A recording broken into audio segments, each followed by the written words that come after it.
This here's the outdoorsman. I just wanted to show you my metal detector. A lot of people and stuff, they wanna make fun of the cheap metal detectors, but I've had this one here, I guess, probably about 10 years now. My mom bought it for me, and she knew how much passion I had about going out and metal detector hunting and stuff, and so just for a present, she bought me this metal detector, and this right here, it's a cheap metal detector. It's a bounty hunter. It's a Pioneer 202. I guess you might be able to see that right there. Um, but there, that right there, that's the face of it. Um, but I've used this metal detector quite a bit, and I found a lot of stuff with it. I think it. I think my mom paid like $100 for it, and I found already. Well, I guess it probably took me about 4 or 5 years, and I found enough money with this metal detector here to pay for itself. Uh, that I'm not the type of guy that goes out metal detector hunting every day or anything like that or every weekend.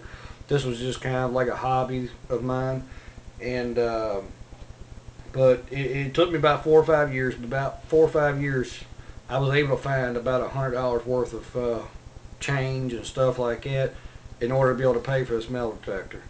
So anybody that thinks that you got to go out and buy a White's or a Garrett or anything like that in order to be able to, to have fun, to make money, or to find money, um, that's not the case. You can just go to Walmart, your local Walmart, and buy just a cheap metal detector. As far as money wise. But this right here, I mean, it tells you right here whether it's foil or iron, 5 cents. The pull tab, it tells you if it's scrap. It tells you if it's zinc, which is a 1 cent, which would be a penny.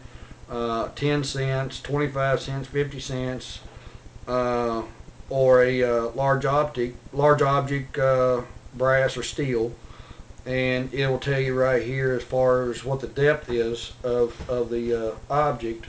This metal detector kind of dusty and stuff because I use it quite a bit. So I mean it gets sand and dirt and stuff all over it. So, but it'll tell you whether it's at the surface or it's 2 inches deep, 4 inches deep, 6 inches deep, 8 inches deep, or 10 inches deep. So this metal detector will go to 10 inches. I've dug stuff that's been probably 12, 14 inches deep, depending on the size of it.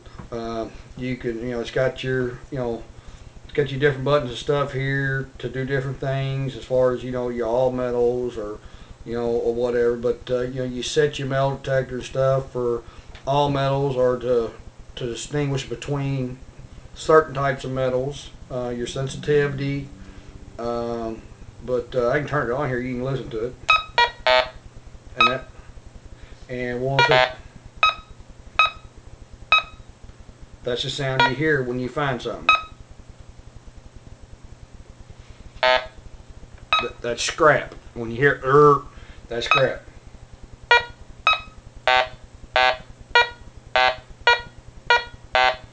When you hear that lower tone, that means that it's a little bit more scrap, I guess. And it'll tell me it's 6 inches deep, and it's saying between 10 cents. Let's see what we've got here. 6 inches deep, and it's zinc. It's going all over the place, so it means it's junk. Now I'm sitting there scanning an aluminum can. Uh, let's see.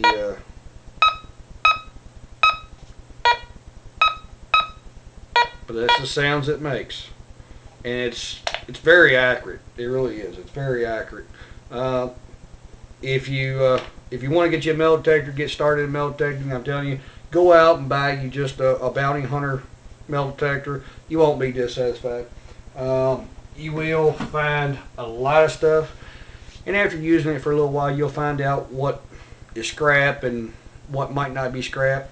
But the rule of thumb that I was taught, no matter even if it says it's scrap, always dig it up, because even though it says it's scrappy, even on I've had $1,000 metal detectors, and I've sold them.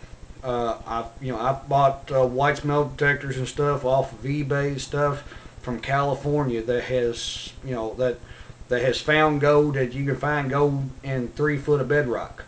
You know, but well, you see, I don't have the white metal detector no more. I have the bounty hunter. The bounty hunter does a lot more for me for what I do, like out in the woods and stuff here in Kentucky, doing just scanning for different things and stuff out in the woods or out in fields and things.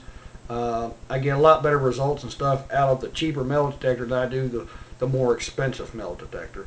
That's the reason why I sold the White's metal detector and stuff I had. It was just too hard to operate and stuff for just a simple man. Just the bounty hunter, the cheap one, very simple, very easy to use, and it works.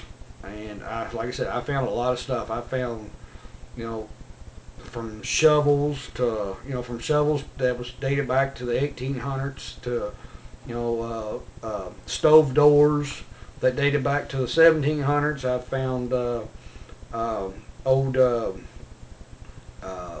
bullets, uh, brass casings. I found pull tabs. I found nickels, dimes, quarters, pennies. I found a lot of different things, stuff like I said.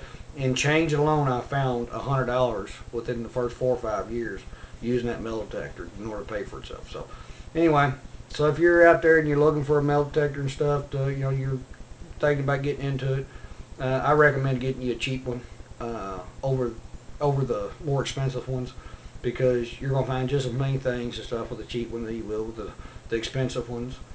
Uh, like I said, it's been good to me. So, and anyway, well, I hope you enjoy this video. And I'm the Outdoorsman, and subscribe and comment. Let me know what you think about it. And this is Outdoorsman. I'm signing out.